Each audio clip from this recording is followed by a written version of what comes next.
Hoje, a gente afirma com todas as letras que o acordo de sócios é o contrato mais forte do direito brasileiro, é o contrato mais inquestionável. Claro que você pode questionar, mas é muito difícil de um juiz invalidar, porque é um documento tão complexo que precisa de tantas conversas que não tem como você chegar, juiz, eu não concordei com isso aqui. Tem 50 páginas, mas eu não li. Não tem como.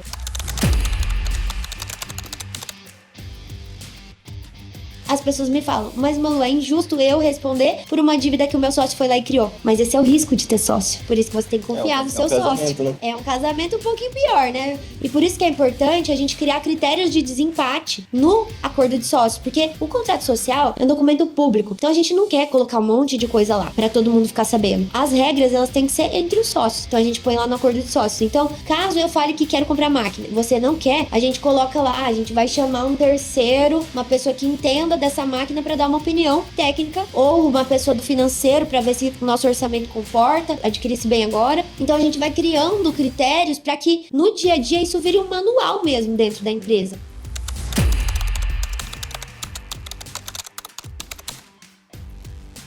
Precisa ser definido essas três coisas: o prazo da não concorrência, o território e qual é exatamente a coisa ou atividade que a pessoa não pode concorrer. Então a gente tem que delimitar muito bem esses três pontos para que essa cláusula não corra risco aí de ser anulada, invalidada, enfim. Seja muito bem-vindo a mais um episódio do Fábrica Podcast. Eu sou o Vitor, um dos sócios da Tria Digital e host aqui do nosso episódio. Estou com o Bruno. Bruno, mais um para conta, nosso sócio também, co-host. Estamos aqui num ambiente diferente do convencional, né? É isso. E hoje a gente vai ter uma baita conversa com uma especialista e também uma grande parceira nossa. Mas antes, eu quero fazer uma menção aqui de um apoiador do nosso episódio, que é um grande parceiro nosso, o David Accelerator, que é uma plataforma de gestão e automação de atendimentos, integrada ao WhatsApp Business, WhatsApp API, Instagram, Messenger. Basicamente, a plataforma dele centraliza e gerencia os atendimentos com chatbots, entre outras automações. Então, a gente vai deixar aqui na tela, caso você tenha essa dificuldade com gestão de atendimentos e tudo, a gente recomenda e aconselha muito conhecer um pouquinho do trabalho do pessoal lá, tá? Mas, voltando para cá, um pouco para o nosso episódio, para começar aqui a introdução da nossa conversa, eu tenho aqui um tema que é um tema muito importante se você é sócio, empreendedor, seja independente do setor, né? Sociedade é uma das decisões operacionais e estratégicas mais importantes de uma empresa e também uma das que menos possuem documentação, né? Que menos estão de forma clara para os empresários. E diante desse assunto, a gente trouxe uma especialista que também é a nossa advogada, que ajudou a gente a construir o nosso acordo de sócios, né, Brunão? Que é a Malu Romancini. Ela que é advogada, mestre em Direito, professora universitária e além de ser sócia fundadora da Romancini Advocacia Empresarial. Malu, seja muito bem-vinda ao nosso episódio do Fábrica. Obrigada, é uma honra estar aqui com vocês falando de um assunto que eu gosto muito e que os empresários ainda precisam saber muito sobre isso, né? Porque como você disse, né, é uma questão muito importante. A sociedade ela vai estar lá documentada no contrato social, mas ele não é suficiente para regular, né, todas essas questões, a vida dos sócios, decisões que acontecem dentro da empresa. O contrato social é a certidão de nascimento. Tem pai, mãe, endereço, o que faz e quem que é o administrador. Ponto. Não tem lá se um sócio se divorcia, se um sócio fica incapaz, se um sócio morre, o que acontece, se um quer sair da empresa. E aí isso aí vira uma baita de uma briga, porque o que eu acho justo não é o que o Bruno acha justo, não é o que o Vitor acha justo. E quando a gente vê, tá numa baita de uma briga ali e gasta muito dinheiro e sanidade mental para resolver, né? Então, o negócio é prevenir, pessoal, né? Eu sou, como o Vitor disse, sou a Malu Romancini, sou empresária, trago o olhar aí de gestão junto com o olhar jurídico, né? Já passei por muita dissolução de sociedade antes mesmo de existir acordo de sócios para as empresas limitadas, que são a grande maioria no Brasil. Então, venho aqui falar com conhecimento teórico e empírico do negócio, tá? Pode deixar que a gente vai trazer vários exemplos aí que eu tenho certeza que você que está em casa nos assistindo vai se identificar e vai entender muito bem e vai se prevenir, né, pessoal? Com certeza. Isso, cara, tem muitas coisas que envolvem um acordo de sócio, né? A gente atualizou o nosso recentemente com a Malu.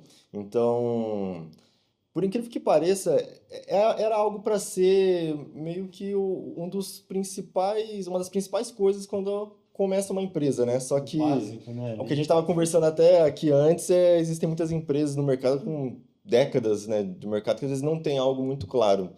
E para a gente começar aqui esse assunto, que eu tenho certeza que vai agregar muito para nossa audiência aqui, que são empreendedores, qual que é o melhor momento para você conversar sobre o acordo de sócios dentro de uma empresa? Vitor, vou falar o seguinte, eu não tenho melhor momento, né? Vamos falar assim daquilo que pode ser feito e o mundo ideal, né? O mundo ideal, perfeito, onde tudo é maravilhoso, é quando você abre a empresa, né? Então você abre a empresa, você já senta, conversa com seus sócios, define coisas importantes, né? Eu abri 3 empresas em setembro, todas elas têm acordo de sócios. Primeira coisa, uma delas é essa que a gente tá aqui, a Mútua Hub Coworking. Sentei com meu marido, que é meu sócio, falei, senta aqui, querido, a gente precisa definir umas coisas importantes. Eu não Casa de abro ferreiro, sem... espeto é de aço. Não é de pau, não. Então a gente sentou e conversou, definiu funções, porque eu tenho mais outras empresas, eu não poderia abarcar muita coisa aqui. Então, alinhamento de expectativas e colocar no papel aquilo que foi combinado. E é isso que deve ser feito. Então, o momento ideal, o momento perfeito é quando se abre uma empresa. Mas muitas vezes o empreendedor abre empresa, malemar tem um caixa ali para começar a funcionar. Então, pode ser feito no momento posterior. Mas essa conversa com os sócios é muito importante. Pelo menos esse alinhamento de expectativas, o que você quer, se quer crescer, se não quer, quanto é um faturamento ideal para um, para outro, o que cada um tem que fazer, isso precisa ser conversado. Porque às vezes o ideal para mim é ganhar 10 mil por mês, para você já é ganhar 30. Então, e a gente não conversou sobre isso é muito importante, né? Então, mas como você bem disse, Vitor, existem empresas que estão aí há 40 anos, tem uma empresa que a gente atende que tem 48 anos, que não tem nada documentado, a gente está Enquanto construindo está do na base zero. da confiança, tudo certo, beleza, né? Mas o que é muito comum é conversar sobre o acordo de sócio, que você estava passando para nós, quando tem um problema, né? Exatamente. E já aconteceu da gente ser contratado, de eu ser contratada, por exemplo, para fazer um acordo de sócios e a gente teve que parar o acordo para fazer a dissolução, o desligamento de um dos sócios, que na conversa do acordo de sócios ficou evidente que essa pessoa não trabalhava, não contribuía com a empresa e estava ali sendo um peso na empresa. Então acontece. E também uma outra coisa importante da gente falar aqui é que as pessoas falam assim: ah, mas a minha empresa é com a minha mãe, é com o meu irmão, é com o meu marido, eu não preciso de acordo de sócios. Aí sim que você precisa, porque você vai ter não só a relação de negócios, mas também uma relação familiar. E isso, para gerar uma bomba nuclear, é 2 palitos, né, gente?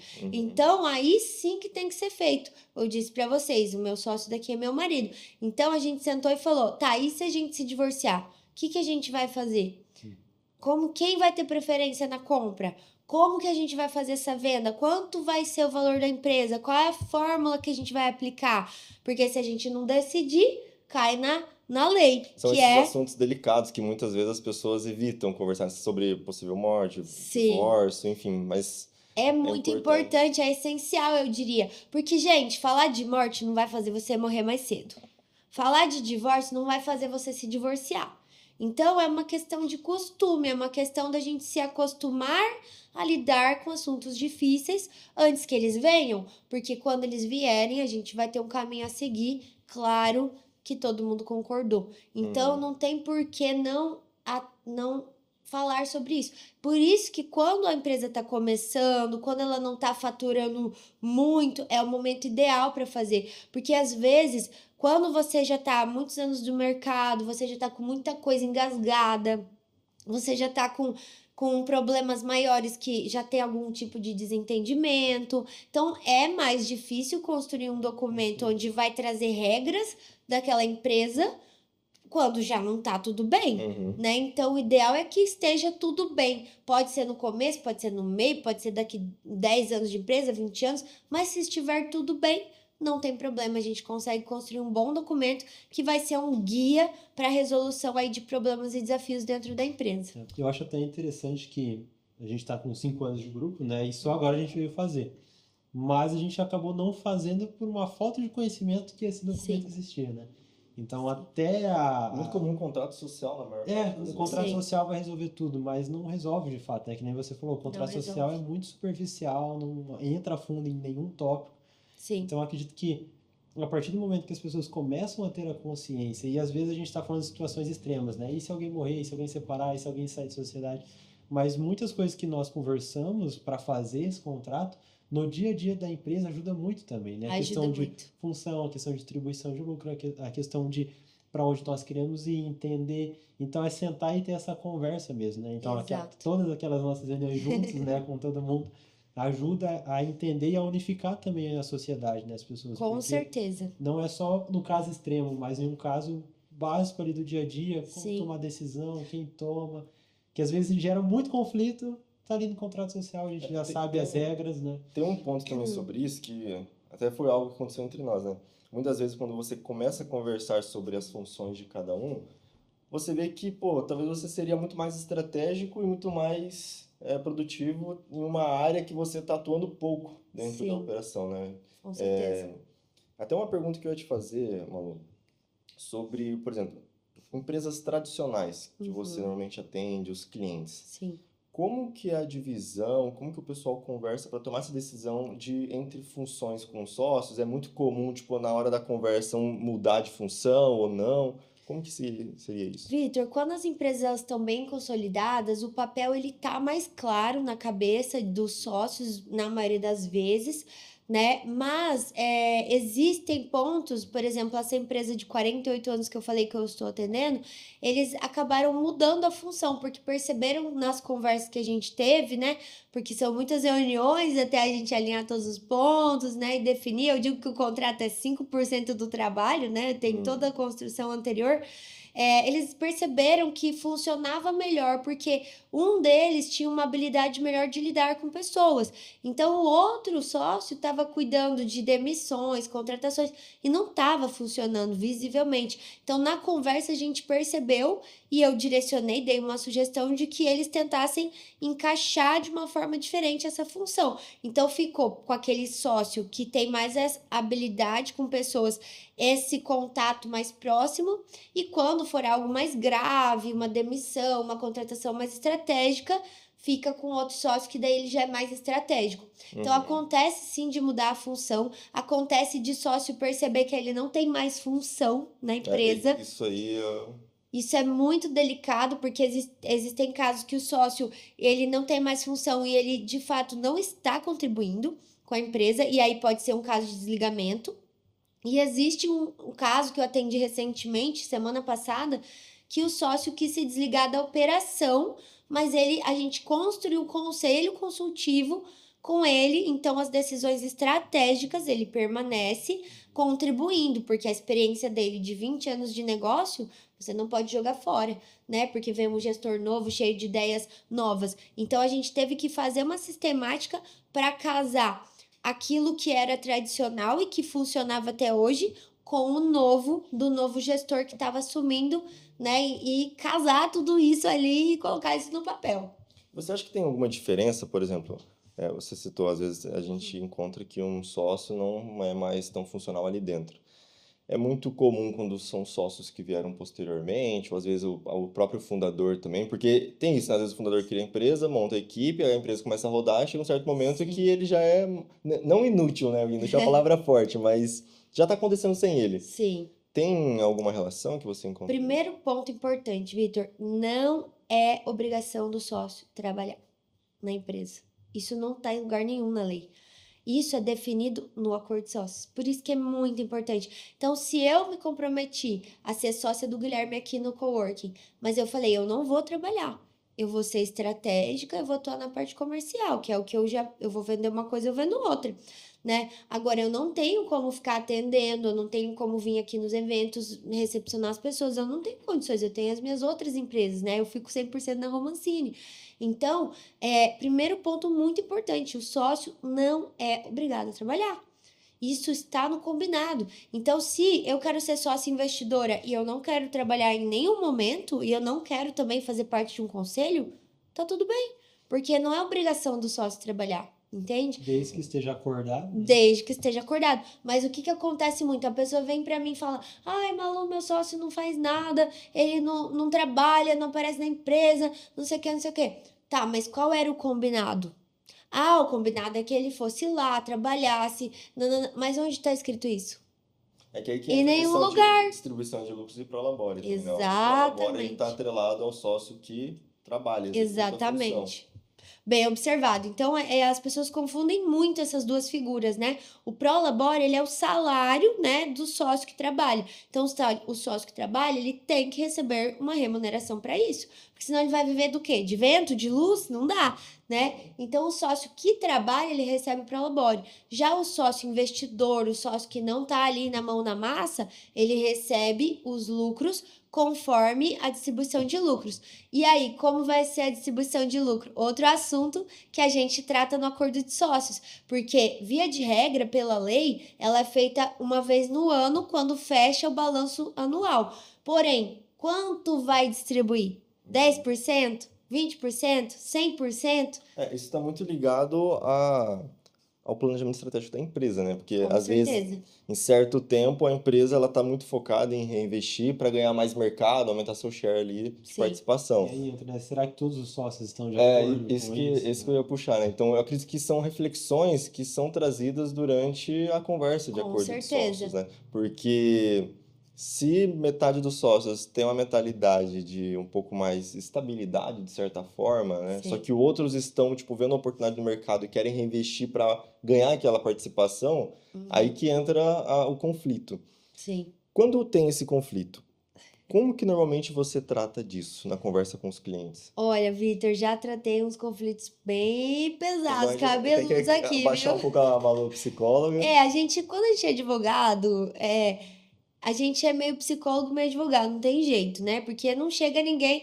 Na minha área, assim, as pessoas até chegam sem problemas, né? Porque a gente regulamenta, estrutura negócios. Mas, assim, são sempre situações delicadas. Então, assim, já teve casos de pai e filho sócios e um queria A, outro queria B. Eles estavam absolutamente desalinhados. Um falava que queria batata, o outro queria abobrinha.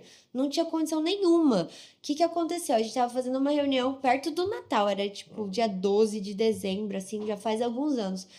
E aí eu falei, eles quebraram o pau. Quebraram o pau, no bom português, na minha frente. Eu falei, gente, não tem condição. Vocês vão ter que dar um tempinho. Cada um vai ter que ir para sua casa, ficar no cantinho do castigo, dar uma refletida. E daí marquei um horário individual com cada um dos dois, porque os dois estavam sendo inflexíveis. O pai mais velho queria que só a ideia dele prevalecesse. O filho mais novo queria ignorar tudo que o pai fez da vida inteira e só fazer coisa nova. Então, não tinha como ajustar aquilo ali, né? Então, eles tinham uma relação já conflituosa e tiveram a brilhante ideia de ser sócios. Olha que beleza de ideia, né? E aí, a advogada aqui que se vire, né? Pra resolver a treta. Tiroteio, né? Então, nessa conversa individual, eu parei tudo, né? E a gente tem momentos assim, quando a gente constrói, né, acordo de sócios, vocês sabem disso, a gente tem conversas individuais com cada um para entender contexto, né, preocupações, enfim. Então, eu conversei com o pai e falei, olha, eu também sou sócia do meu pai e da minha mãe. E eu sei que muitas vezes é difícil para você, como pai, entender que o seu filho também tem capacidade, que o seu filho é adulto, que o teu filho pode contribuir, né? Que uma inovação na empresa é bom, não precisa ser sempre do mesmo jeito, há 40 anos do mesmo jeito. E aí eu fui falando, né, trabalhando isso nele. Moral da história, ele ficou super emocionado, agradeceu 1 milhão de vezes, falou que jamais um outro advogado faria isso por ele, que no final das contas ele falou, Malu, você consertou minha relação com meu filho, você não arrumou minha empresa. E a mesma coisa com o filho, olha, eu também tenho sociedade com meu pai e minha mãe, então é complicado, mas você também tem que ouvir o que seu pai tá falando, ele tem experiência, ele tem visão de mercado, vamos encaixar, né? Vamos dar uma melhoradinha aqui, um flexibiliza aqui, outro flexibiliza de lá, e a gente vai se acertando, senão é impossível vocês continuarem sócios, porque não tem milagre que resolva isso aqui.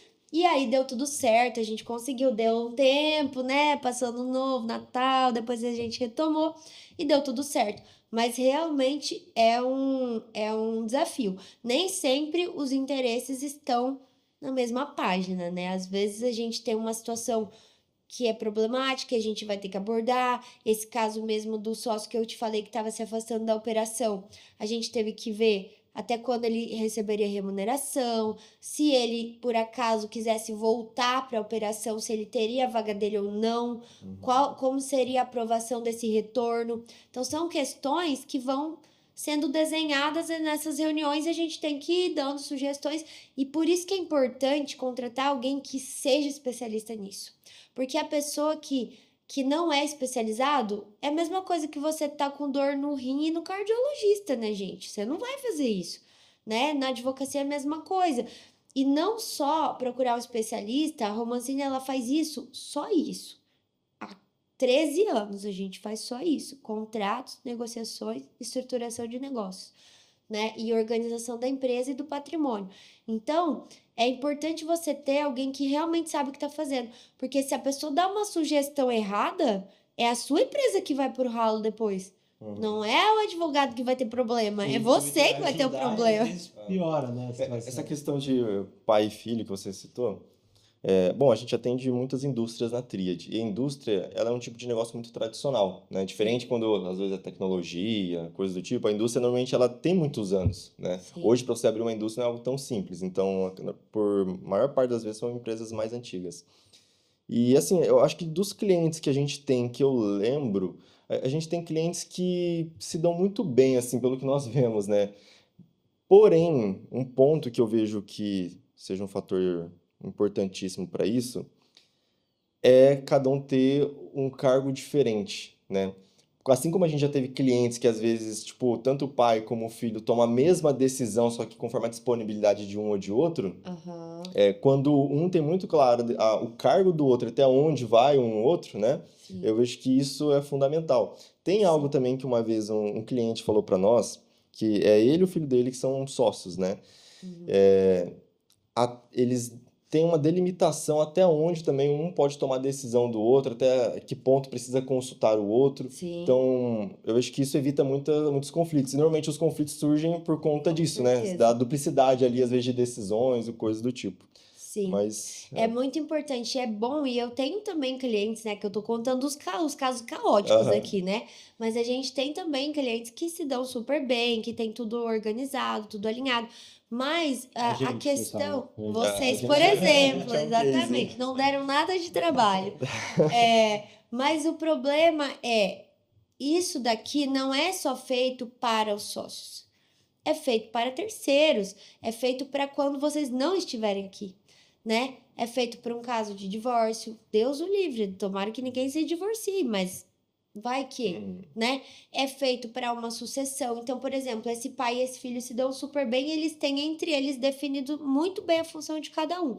Porém, se vai fazer uma sucessão para do pai para o filho assumir tudo, ou se o filho morre, o pai morre, enfim, a gente não sabe, essa a questão vida é dinâmica, então precisa estar documentado isso, porque quem está de fora não sabe o combinado de quem está dentro. E principalmente quando é dois, né? Que até puxando o link aqui. Quem toma a decisão? É 50-50? Sim, Então, até uma pergunta que eu até separei aqui, que ela é importante também, porque trava muita operação em Sim. algumas empresas, quando existe até anotei aqui, quando existe uma decisão, todos precisam aceitar? Por exemplo, quando é duas pessoas, os dois, tem como ser, claro, majoritário e tudo mais. Quando é mais de uma pessoa, quando é 3, 4 sócios, qual que é a Ótima sua visão pergunta. sobre isso, né? Ótima pergunta, Bruno. Então, assim, a maioria das sociedades no Brasil é 50-50. Então, tem um sócio A, o sócio B, cada um tem 50% da empresa. Nesses casos, geralmente, maior parte das vezes, os dois são sócios administradores. E não tem nada no contrato social dizendo que os dois têm que aceitar, os dois têm que aprovar, ou se for comprar um bem, pegar um financiamento, os dois têm que aprovar. Não tem. O que pode ter, a gente pode ajustar e colocar, né? Então, o que acontece na prática? Se a gente é sócio e eu quero comprar uma máquina e você não quer, e a gente é 50-50, não vai resolver. porque dá um empate, certo? Então, se eu falo que sim, ele fala que não tem o que fazer. Né? A gente vai ter que levar essa briga para o judiciário para um juiz dizer se compra ou não compra a máquina. Porque eu tô falando que sim, ele tá falando que não, a gente não tá conseguindo se decidir, né? Agora, quando eu coloco nesse acordo de sócio que eu tenho o poder de decidir tudo que com relação à compra de equipamentos até 10 mil reais, eu não preciso da opinião dele. Tá dentro da minha função. Então, não tem por que ele dizer que eu não posso tomar essa decisão ou que ele precisa assinar. E o contrário também é verdadeiro. Se eu colocar lá que eu posso tomar decisões até 10 mil, se for 10.500, eu tenho que pedir a opinião do Bruno. E por isso que é importante a gente criar critérios de desempate no acordo de sócios, porque o contrato social é um documento público. Então a gente não quer colocar um monte de coisa lá para todo mundo ficar sabendo. As regras, elas têm que ser entre os sócios. Então a gente põe lá no acordo de sócios. Então, caso eu fale que quero comprar máquina e você não quer, a gente coloca lá, a gente vai chamar um terceiro, uma pessoa que entenda dessa máquina para dar uma opinião técnica ou uma pessoa do financeiro para ver se o nosso orçamento comporta adquirir esse bem agora. Então a gente vai criando critérios para que no dia a dia isso vire um manual mesmo dentro da empresa, né? Lembra quando a gente estava fazendo o nosso acordo lá de vocês? Você até me pediu, né, Bruna? Me manda aquela parte que a gente definiu de tal coisa, que eu já estou usando aqui essa regra. Então a ideia não é burocratizar, criar um monte de regras que para piorar o dia a dia do empresário. Não é essa a ideia. A ideia é criar regras que vão facilitar e ser úteis no dia a dia, né? E quando a gente tem, igual no exemplo de vocês, né, mais sócios, 3, 4, 5 sócios, aí sim que precisa de um acordo de sócio, porque muita gente envolvida, cada um pensa de um jeito, né? Claro que vocês estão alinhados no objetivo da empresa, mas o contexto, a criação, cultura é diferente de cada um de nós somos seres humanos, né? Então é importante definir ali questões importantíssimas, por exemplo, que vão impactar diretamente no caixa da empresa, como pegar um financiamento, comprar um equipamento caro. Isso tem que ter um quórum qualificado de aprovação, né? Que a gente chama no direito, que nada mais é do que, se são em 4, pelo menos 3 tem que aprovar. Né?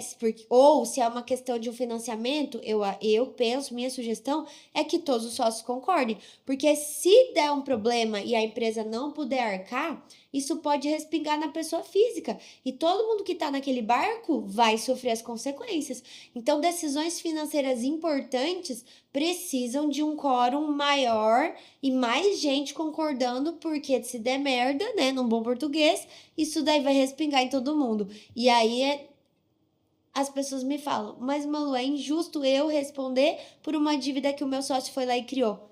Mas esse é o risco de ter sócio. Por isso que você tem que confiar no seu sócio. Né? É um casamento um pouquinho pior, né, Victor? Porque não tem amor, né? Quando você é casado, você dá umas perdoadas mais e tal. Quando é sócio, você fala, miserável, me roubou, manda pastar logo, né? É até interessante que a gente passou bastante nos termos aqui, nos exemplos, né, da prática que aconteceu. E o que a gente fazendo, e o que falou, caramba, como nós estávamos até aqui sem isso, né? Então, até pra gente trazer alguns exemplos aqui. Só na confiança. Era só na confiança mesmo, e a gente não fazia ideia. E é muito importante isso de ter uma pessoa experiente nisso, que sabe, porque são cada coisas que no dia a dia você nem pensa, né? Então, queria até pedir para você trazer alguns exemplos aqui, que realmente que é importante e as empresas nem olham, sabe? Sim. Então, por exemplo, a questão da decisão, a questão da distribuição, a questão de função, porque ele é um documento, mas até chegar e fazer esse documento, você tem que entrar, entender a empresa, fazer as pessoas da empresa entrarem em um acordo, então não é fácil, né? São é uma construção ali, não é um documento pronto, não é algo que qualquer um pode fazer. Eu acho que a experiência conta muito, porque, que nem você falou, você está fazendo quantos... 15 anos já de 15 advocacia. anos e momento você estava fazendo quantas separação de sociedade? 5. 5 ao mesmo tempo. Então, acontece muitas coisas nessas separações que dá para prevenir num acordo de sócios. Com né? Então, toda certeza. Eu vou dar um exemplo meu até. No ano de 2020, eu passei por 2 dissoluções de sociedade. Uma delas era a minha advocacia, que eu tinha um sócio, que a gente demorou 6 meses, muita terapia, muito desgaste mental e muita briga para se resolver, porque advogado é o bicho mais Conheço tenso muito do bem. mundo, né? Eu dei uma salvada na minha alma, que eu fiz secretariado primeiro, né? Depois eu virei advogado, então deu uma salvada. Mas, ao mesmo tempo, teve essa dissolução que foi muito traumática, foi muito complicada, a gente não se acertava, a gente teve que contratar um advogado parceiro nosso para fazer o intermédio, foi bem complicado mesmo. E a gente não tinha acordo de sócio, porque naquela época não se falava nisso, não se tinha essa consciência de que o acordo de sócio, que é um documento lá das SAs, poderia ser usado numa limitada. Então, ainda se estava assim, será que pode? Será que não pode? Faz, não faz? Né? Então, eu tinha feitos, mas a gente já estava brigando muito. Então, É acabamos... algo recente, então. É algo Eu achava bem que recente, algo que tem ali 5, 6 5, Mas anos. 6 vocês anos. não tinham costume de fazer ou tinha uma regra que não podia Tinha uma fazer? regra que não podia, porque esse documento específico, ele é previsto lá na Lei das Sociedades Anônimas. E a gente é majoritariamente sociedade limitada. Então, agora, quando a gente põe essa permissão no contrato social, a gente pode fazer e ele tem validade.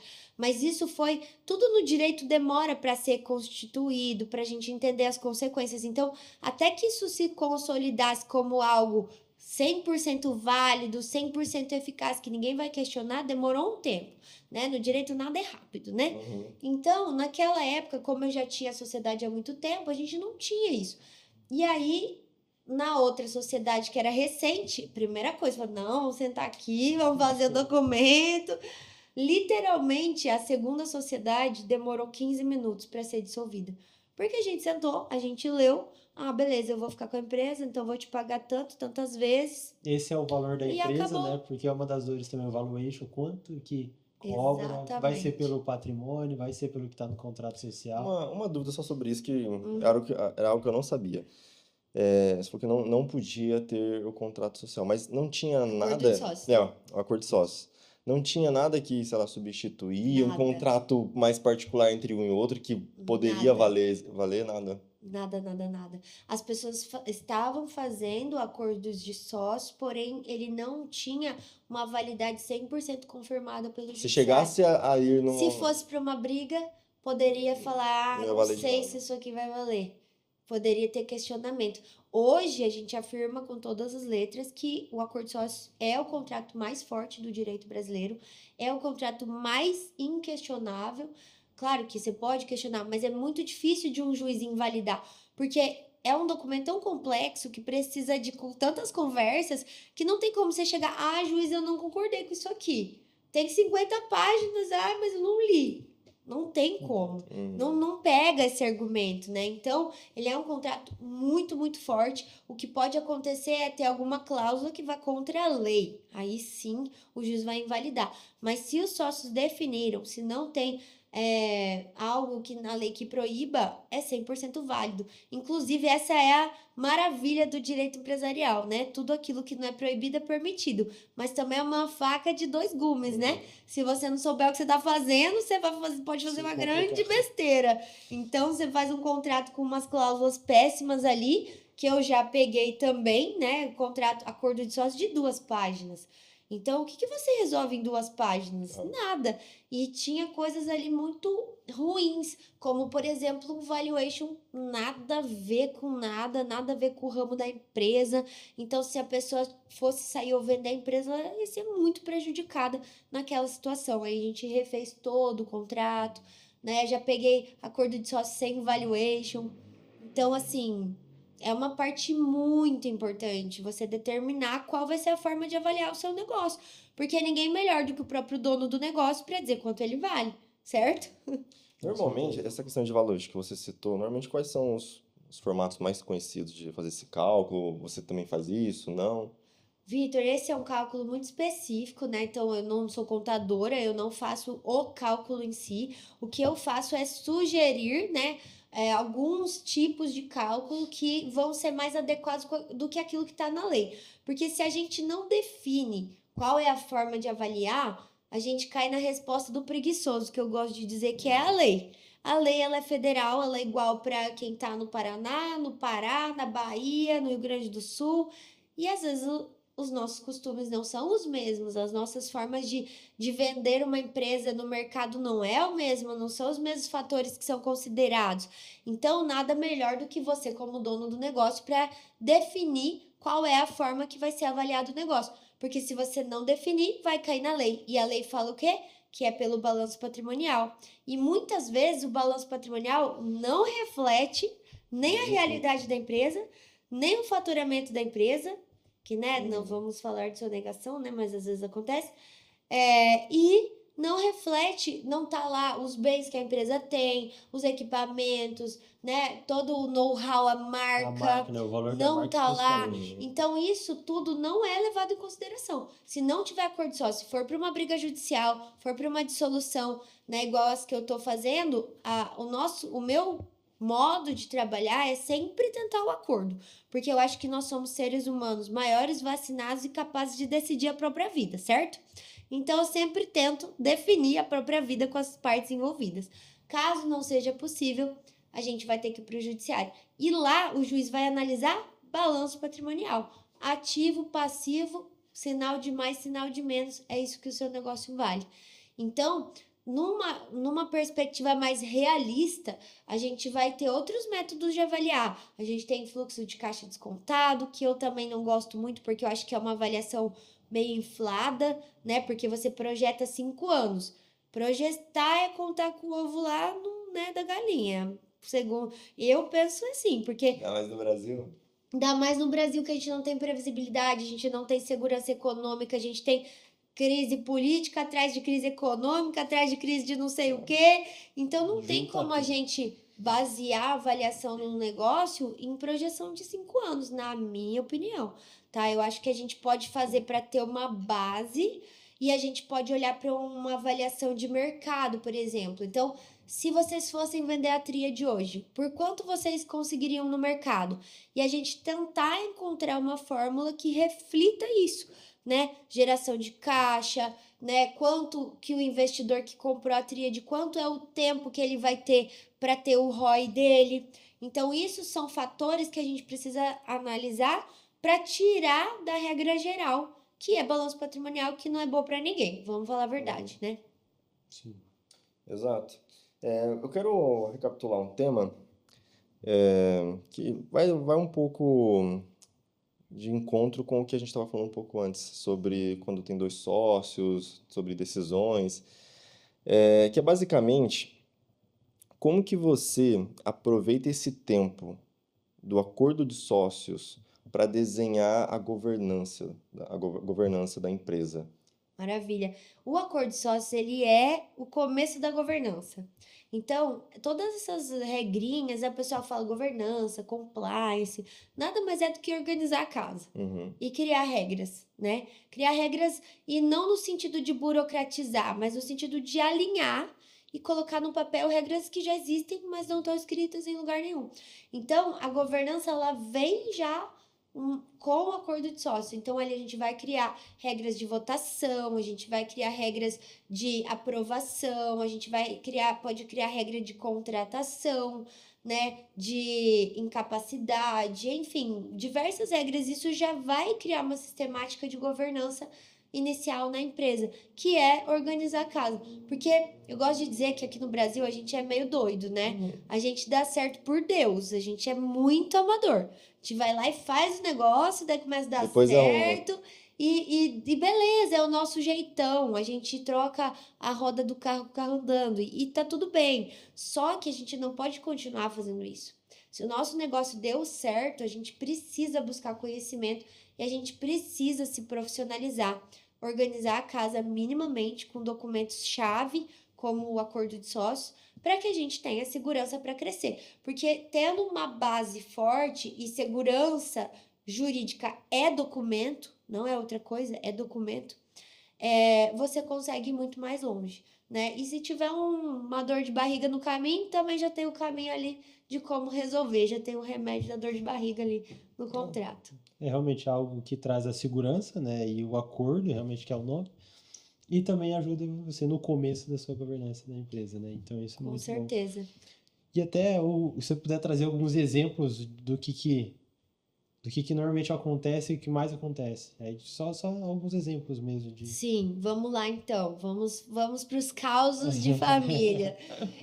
Acontece, por exemplo, de sócio que se casa num regime, por exemplo, de comunhão parcial de bens ou comunhão universal de bens, que está voltando agora, né? Tem muita gente casando nesse regime, apesar de não ser o regime legal. Então, você casou. Comunhão parcial, que é o regime legal. Então, você vai lá no cartório casar e você não fala nada, esse regime que vai ser o seu casamento.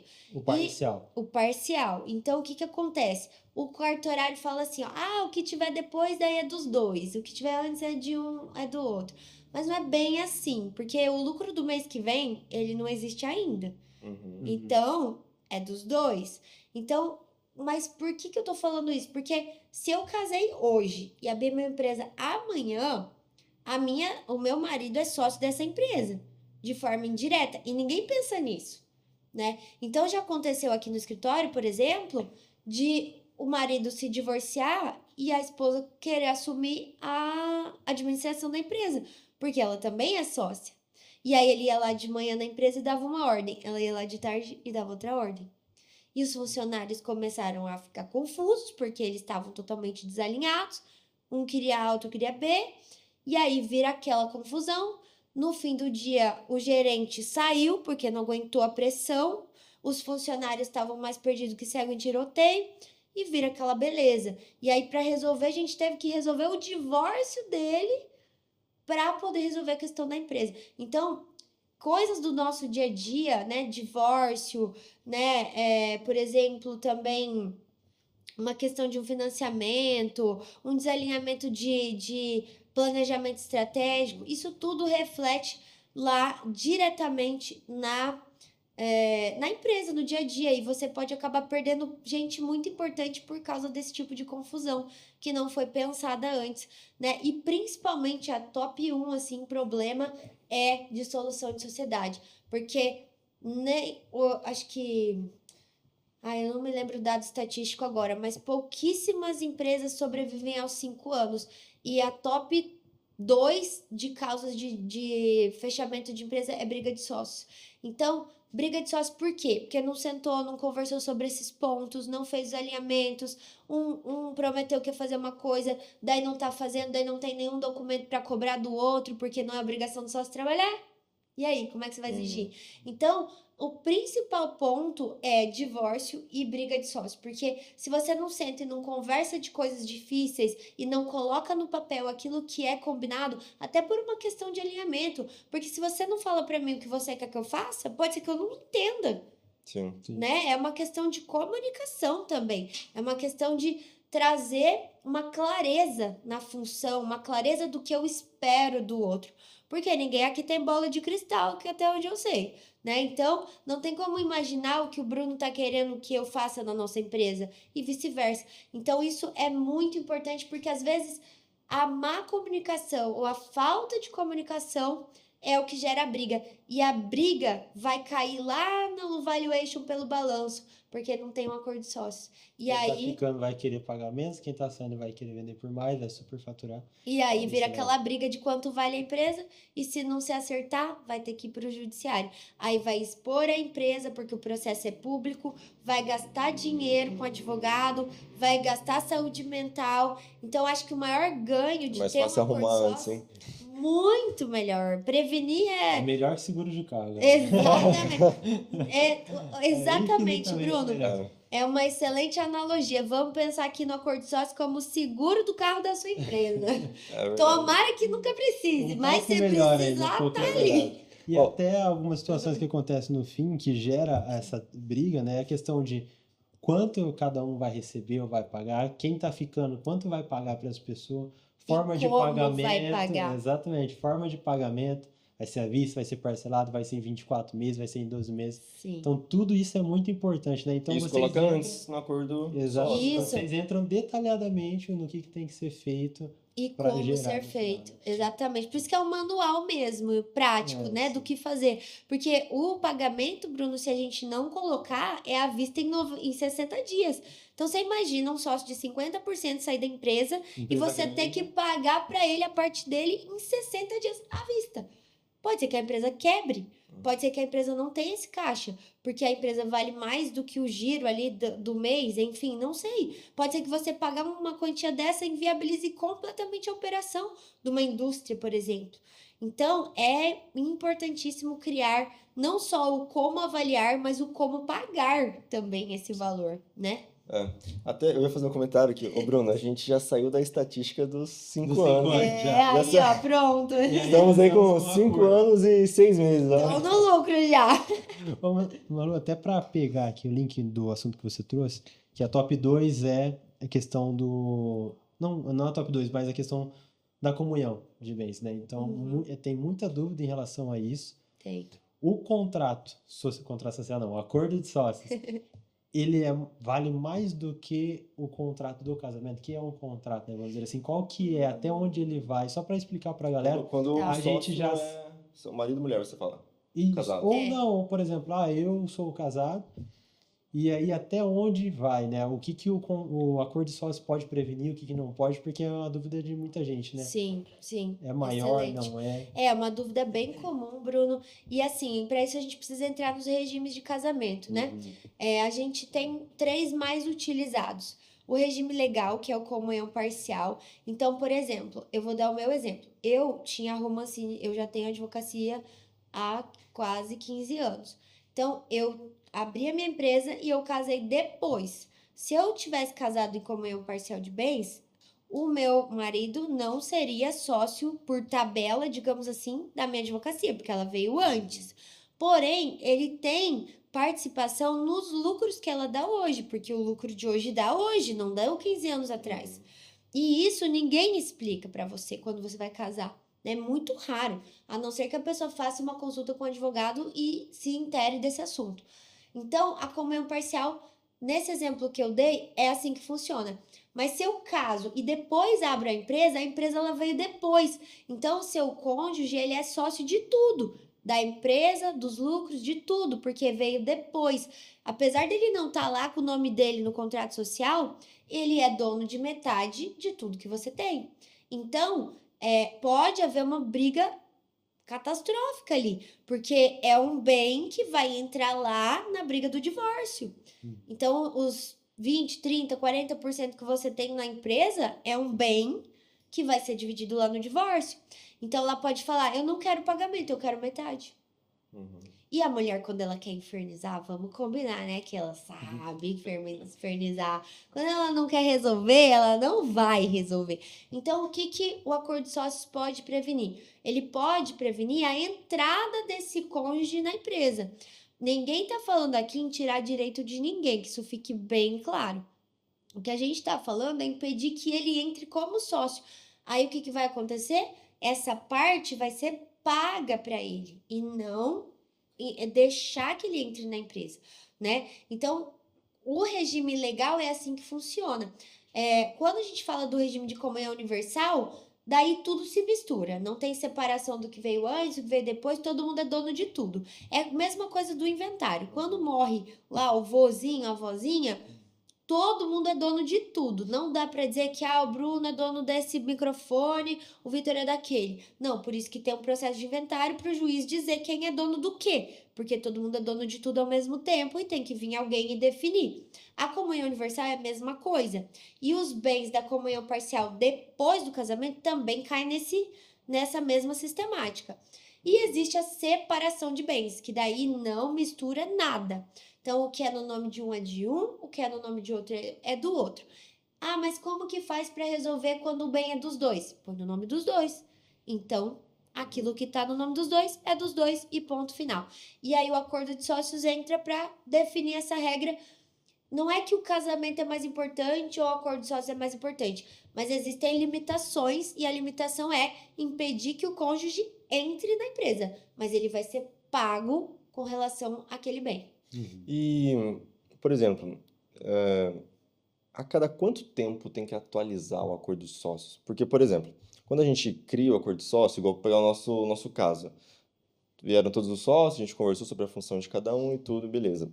Só que existem maneiras de entrar outros sócios depois também, seja por via partnership ou comprou ali uma parcela, enfim, normal da empresa. É, acaba agregando esse novo sócio, tem que atualizar um novo acordo de sócios. Como que funciona isso? Ótima pergunta. Então, primeiro, a gente tem um prazo máximo que esse acordo de sócio pode ter validade, não tem um prazo mínimo. Prazo máximo, segundo o STJ, é de 3 anos. Então, a gente faz lá o acordo com validade de 3 anos, renovável para mais 3 anos. Depois disso, tem Se que não fazer mexer, ele renova sozinho. Se não mudar nada, se ninguém mudar de função, não entrou ninguém na empresa, não mudou área, não mudou produto, não mudou nada, fica aquele lá. Recomendação: a cada 1 ano a gente dá uma olhada. Por quê? Porque a empresa é um organismo vivo, né, gente? A gente muda, a gente acrescenta áreas, a gente contrata pessoas, a função muda, o sócio começa a ficar mais no estratégico, não tanto no operacional. Então, isso daí tem que ser atualizado, porque senão ele vai ficar obsoleto, né? Ele não vai mais refletir a realidade da empresa. Então, quando mudar, quando acontecer algo diferente, que mudou aquilo que está escrito lá, daí tem que atualizar, ou a cada 1 ano dar uma olhada. Olha, a gente está fazendo a distribuição de lucro assim ainda? O Prolabore a gente está pagando dessa forma ainda? A gente está usando essa regrinha aqui para fazer o valuation ainda? Ou será que era melhor a gente dar uma olhada? Então, essa é importante ter esse acompanhamento.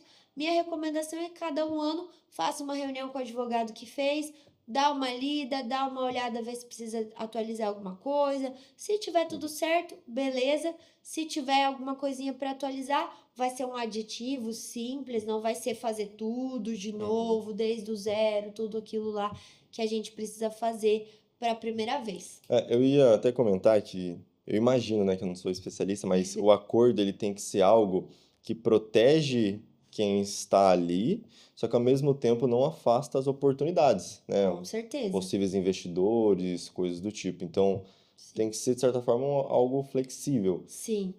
Como que você consegue encontrar esse meio termo entre ser flexível e estar ali protegendo? Olha, essa é uma linha bem tênue, assim, né? Porque, como eu disse, o objetivo não é burocratizar, é colocar no papel um manual daquilo que é importante ser definido, né? Então, 2 pontos são muito importantes da gente lembrar.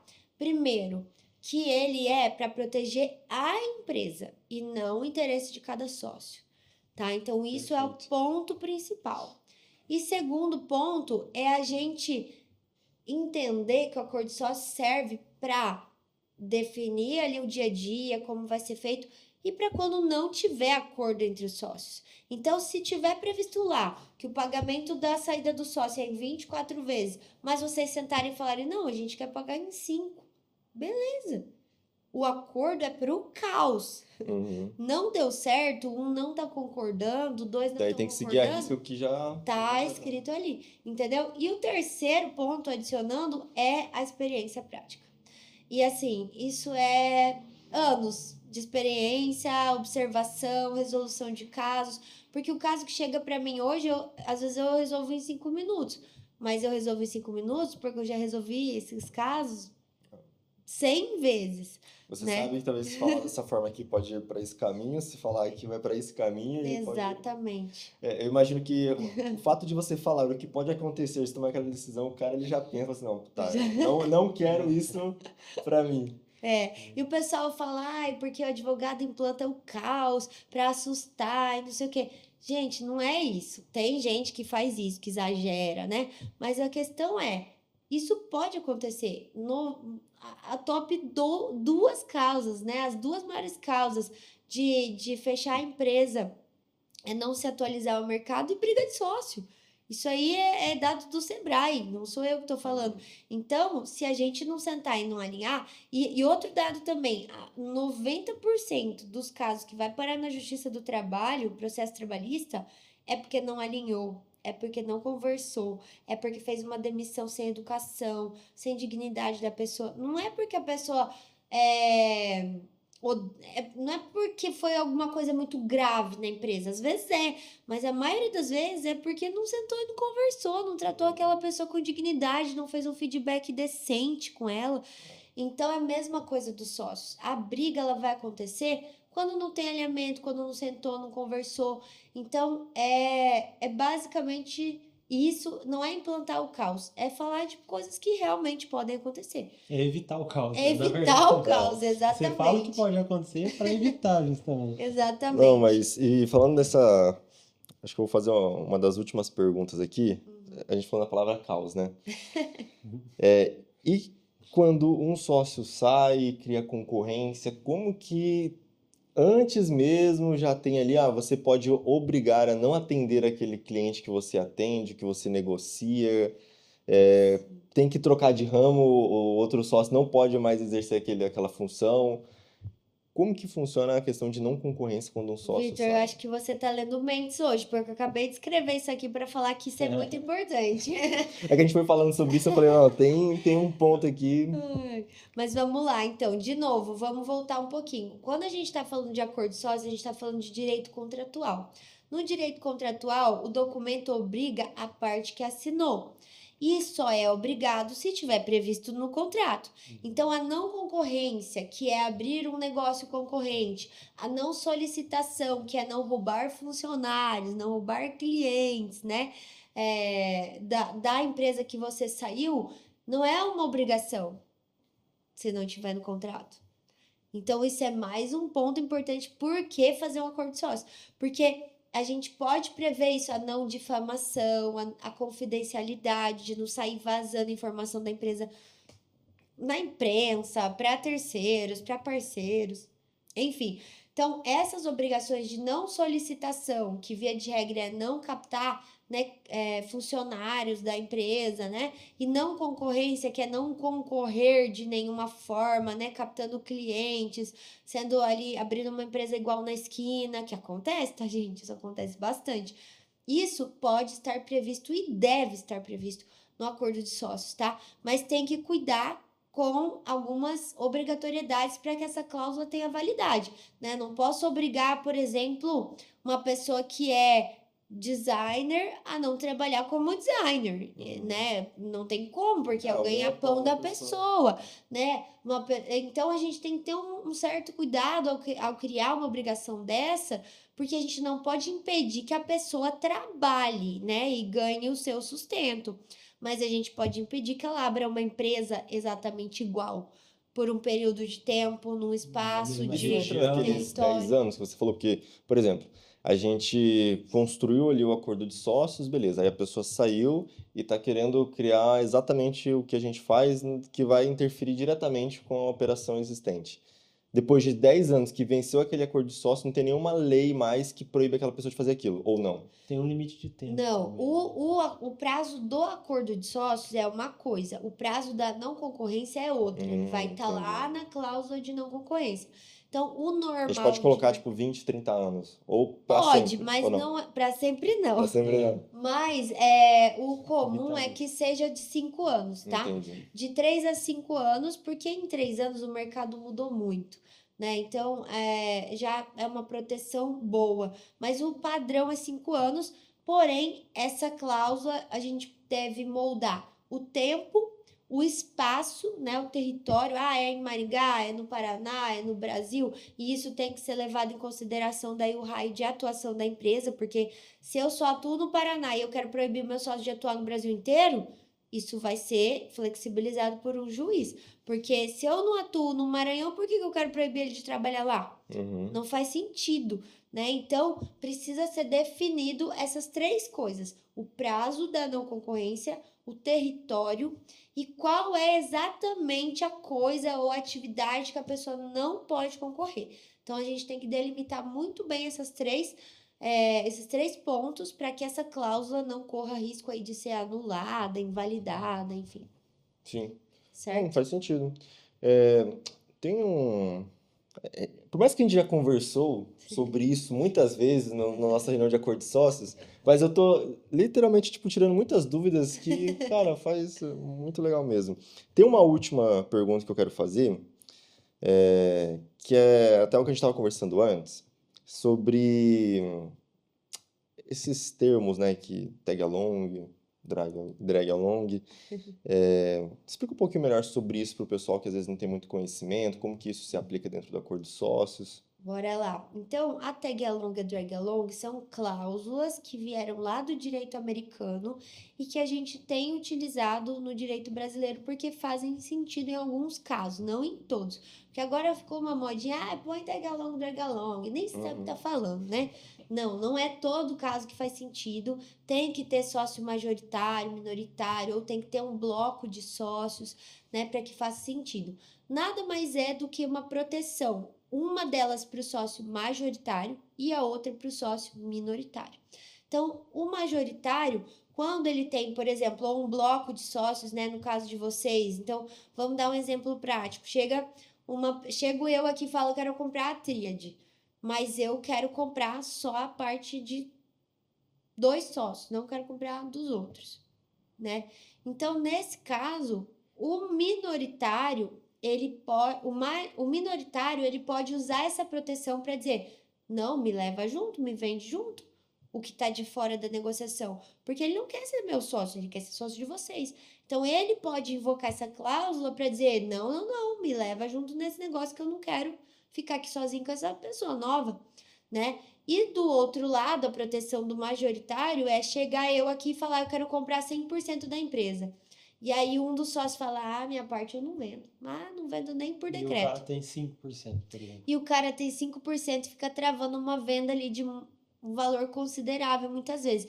Então, os majoritários podem obrigar o minoritário a vender a parte dele junto, desde que a proposta seja muito boa, né? Muito boa num critério objetivo que vai estar no contrato. É isso que eu ia comentar. 5 vezes o valuation, 10 vezes o valuation, aí a gente estipula e coloca no contrato. Porque é uma obrigação forte você obrigar alguém a vender a empresa. Então tem que ser um valor bem considerável, que todos entendam que seja justo, né? 5 vezes, 10 vezes o valuation, para poder exercer essa cláusula, né?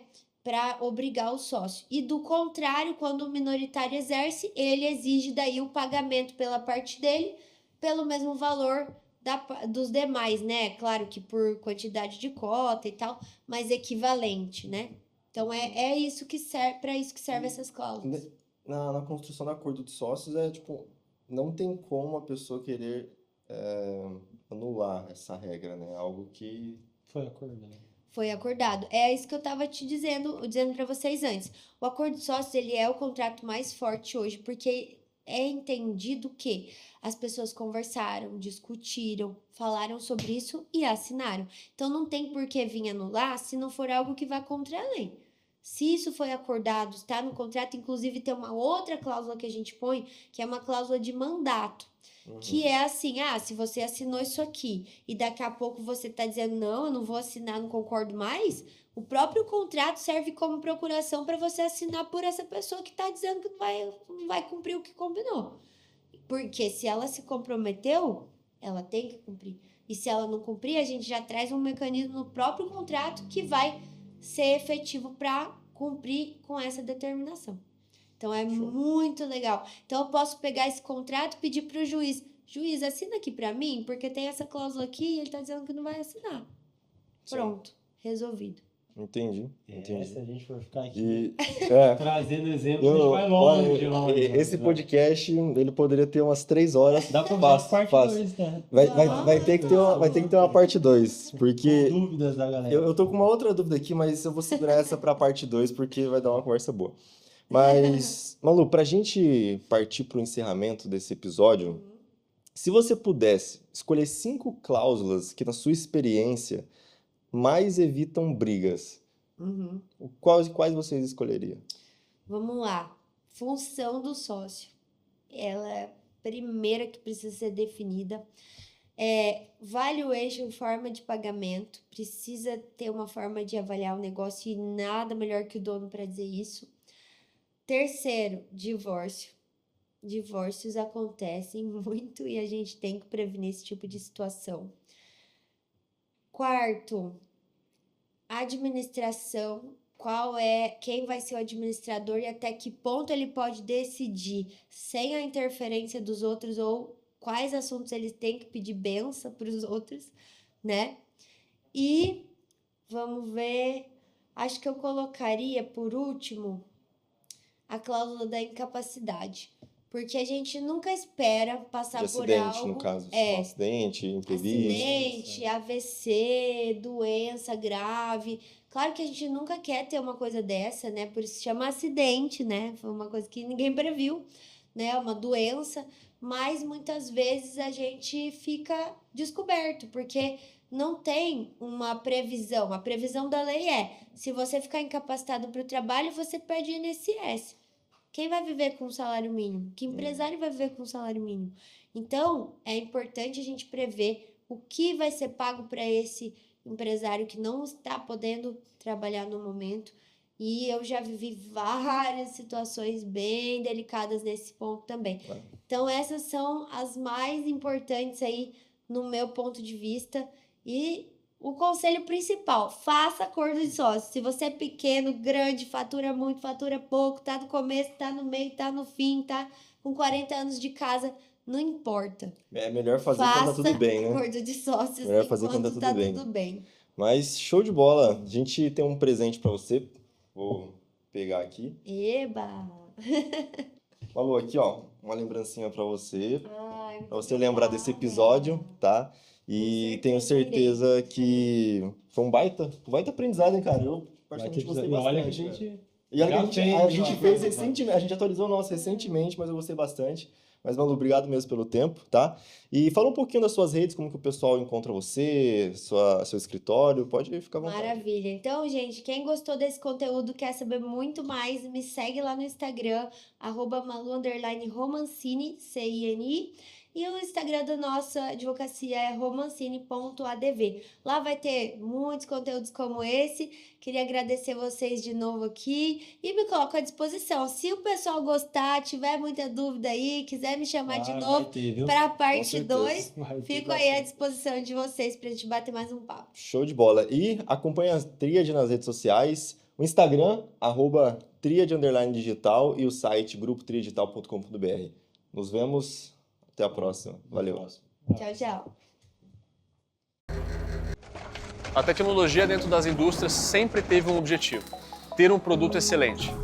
Mas, nos próximos anos, com a evolução do digital e as suas possibilidades, a inovação vai ganhar um novo papel: escalar vendas. E é aí que nos chamam. Somos a Tríade Digital. Nascemos para dar direção estratégica às indústrias. Não apenas para enxergarem o potencial que o digital oferece, mas para alcançarem esse crescimento na prática. Depois de mais de 200 projetos realizados, entendemos o que mais funciona no setor. Não são cliques, nem curtidas, nem seguidores. O que entregamos vai além disso. É previsibilidade, escala, receita. Em cada projeto, mapeamos a jornada do cliente, posicionamos a marca, ativamos os canais certos, da geração de leads ao e-commerce, e preparamos o time comercial para transformar essa demanda em venda. Com método, consistência e com acompanhamento. Porque na indústria, marketing não é só visibilidade. Tem que gerar resultado, tem que transformar. E é para isso que a gente existe, para mover indústrias para o futuro.